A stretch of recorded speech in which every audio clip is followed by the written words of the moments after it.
Os pessoais direcionaram os militares para um ativismo político sem precedente desde a redemocratização. É claro isso. Desde 2018 começou o militarismo a assumir uma outra proporção no mundo político que a gente não lembrava.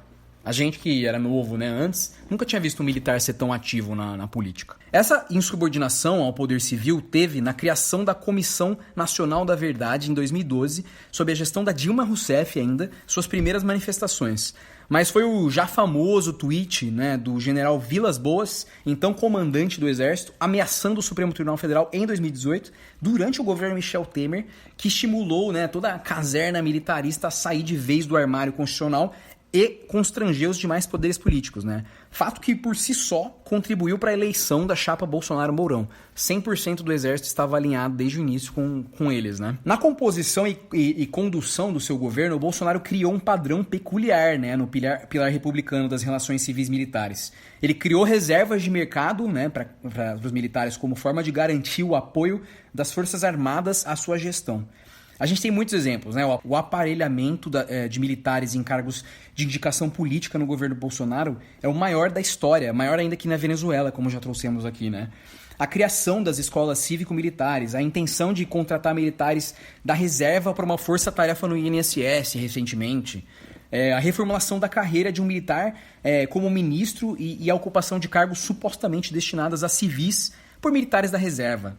Cada um desses pontos contribuiu para uma rápida deteriorização no Brasil das relações civis militares, considerada um dos pilares de qualquer regime democrático do mundo. Ainda que tenha falhado a estratégia do generalato de domar o governo Bolsonaro, né, algo que fica cada vez mais evidente para a gente, em especial após o fracasso deles conterem a demissão, né, do diretor da Polícia Federal, Maurício Valeixo, a família presidencial sabe que o empoderamento político dos militares é para valer e que qualquer insubordinação generalizada poderia ser letal para a gestão Bolsonaro.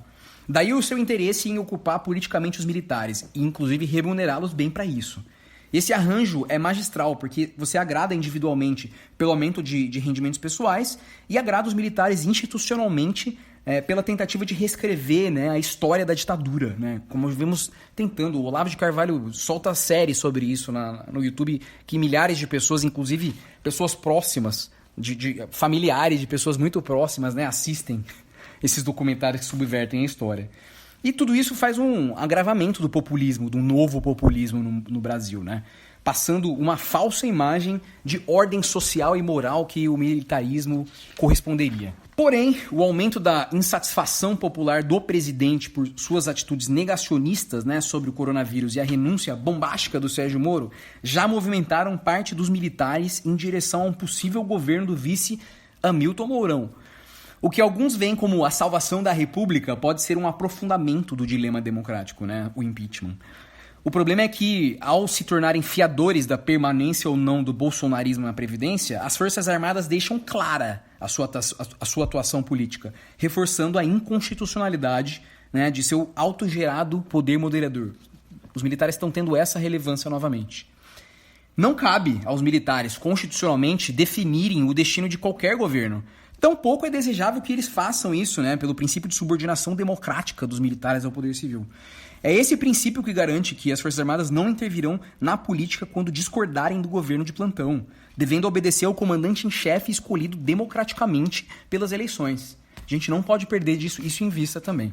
Ao abraçarem o governo Bolsonaro e se assumirem como atores políticos, os militares deram um tiro no pé, criando esse dilema que é uma de difícil solução, né? Se eles se mantêm em silêncio e no governo, é sinal que a estratégia das reservas de mercado do presidente surtiu efeito para manter o apoio das forças à sua gestão. E isso vai arranhar por gerações, né, que seguem a imagem institucional, né, que queriam consertar por vias tortas do próprio exército. Se eles ensaiam uma nova insubordinação ao seu comandante em chefe, eles vão interferir novamente na condução da política nacional, o que extrapolaria eventualmente o seu papel constitucional. Essa é a sinuca de bico do exército.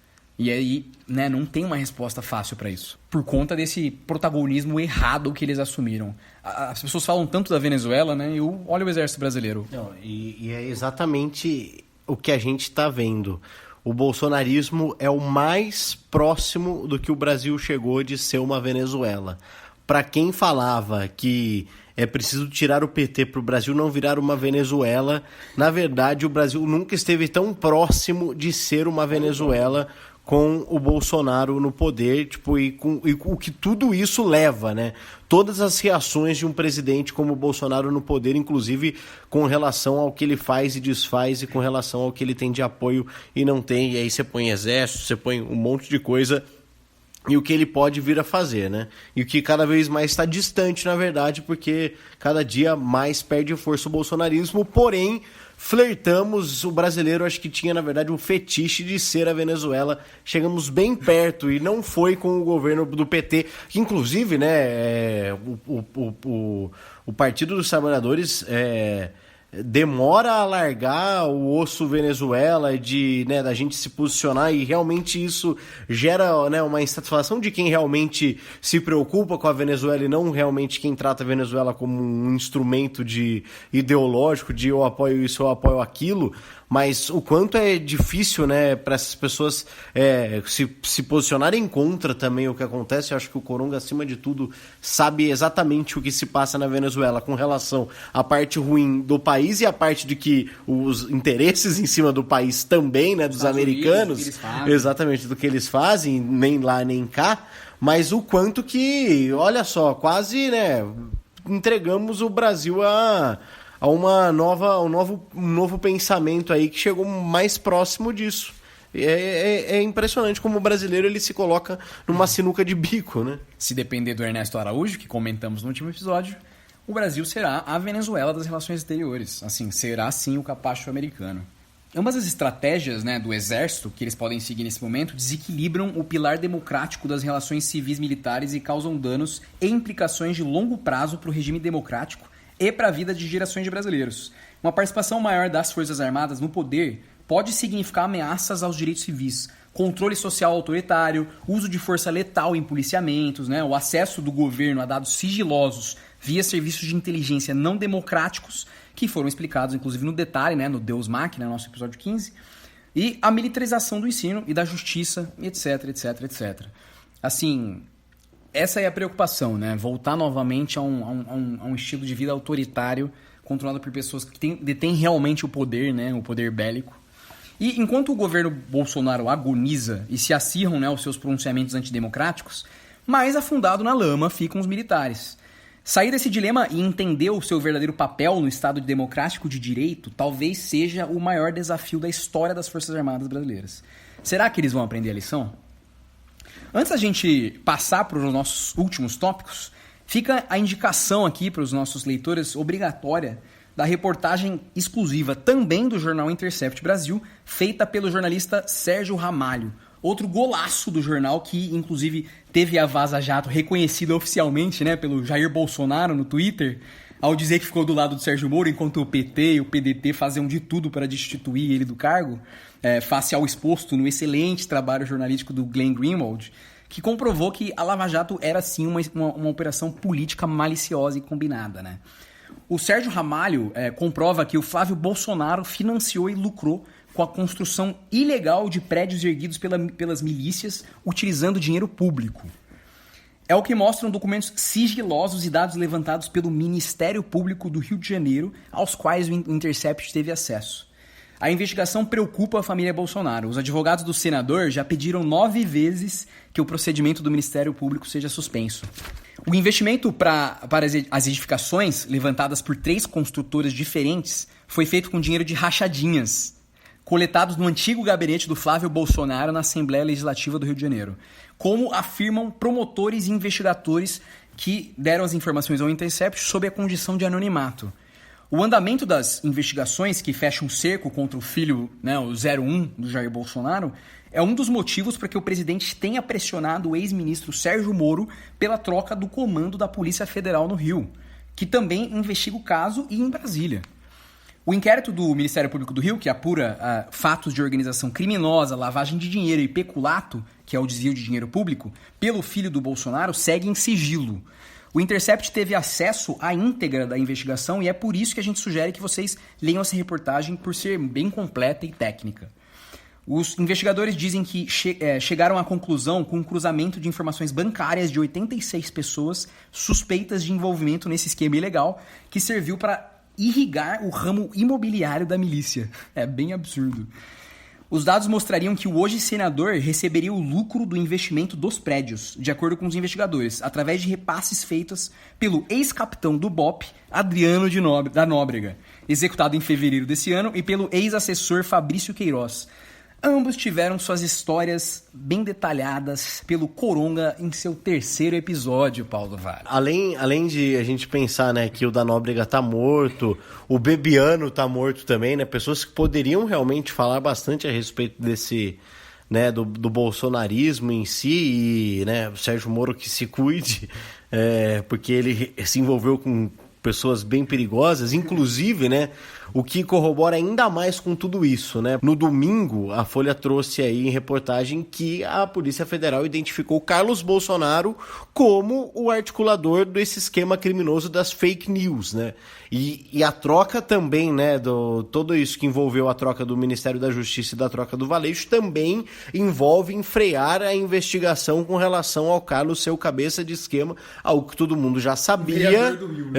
O vereador do Rio de Janeiro é o mandante de um esquema criminoso que simplesmente hoje toda a indústria das pessoas sendo enganadas e tendo a mente corroída está sendo apontado para que Carlos Bolsonaro e a sua gigante cabeça sejam realmente aí os donos, né? Mais do que isso, né? Essa paranoia que o Bolsonaro tem com relação a sempre falar do caso Marielle, eu acho que é algo muito mais incriminador do que qualquer coisa, né? E eu acho que assim, parece que tudo no fim, olha, a hora que a gente conseguir realmente ligar os pontos, vai ser tudo isso, cara. Vai ser tudo isso. É complicado a gente falar, porque envolve vidas, envolve assassinatos, envolve tanta coisa. E ao mesmo tempo essa questão, né, e pensar o quanto que essa máfia das fake news pegaram a imagem da Marielle e transformaram, né, o que falaram, né, de envolvimento de Marielle. Gente, uma das pessoas assim mais dignas talvez que o país já teve, que foi a vereadora Marielle Franco, dentro dessas redes bolsonaristas de fake news, pintada como ligação com tráfico, de mulher de traficante, sabe, assim, coisa que nunca se passou nem perto, né? E, enfim, eu acho que alguma hora tudo isso vai se ligar, e o desespero do Bolsonaro de colocar todo esse cacife dele eleitoral, de ter convencido as pessoas de que ele era anticorrupção, não seria só para salvar o Flávio, é para salvar o Flávio com relação à rachadinha, é para salvar todo um sistema de construção dessa ideologia bolsonarista que envolve coisas extremamente sujas, nojentas, como é o discurso do presidente Bolsonaro, né? Nojento, rasteiro, com relação ao que ele faz de Adélio, tanto que ele nem levou à frente, né, investigação com relação a Adélio, não tem nada, já se sabe, já tem tudo ali resolvido. Inclusive, eu acho que se investigasse realmente a facada do Adélio, talvez a gente descobrisse coisas mais absurdas, né? Eu não vou nem falar, que eu não quero ficar alimentando teoria da conspiração aqui, né? A construção de um personagem que envolveu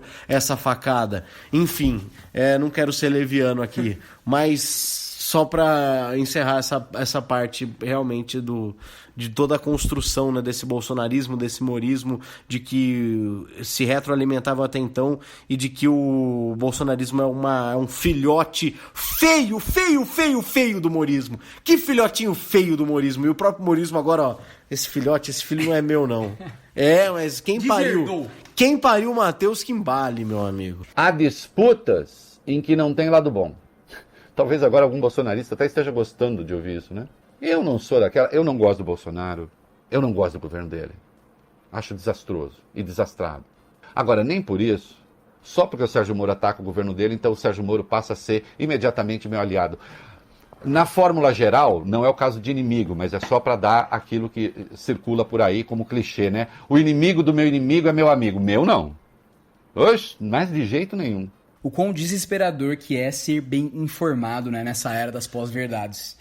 Né? Constatando que políticos se aproveitam de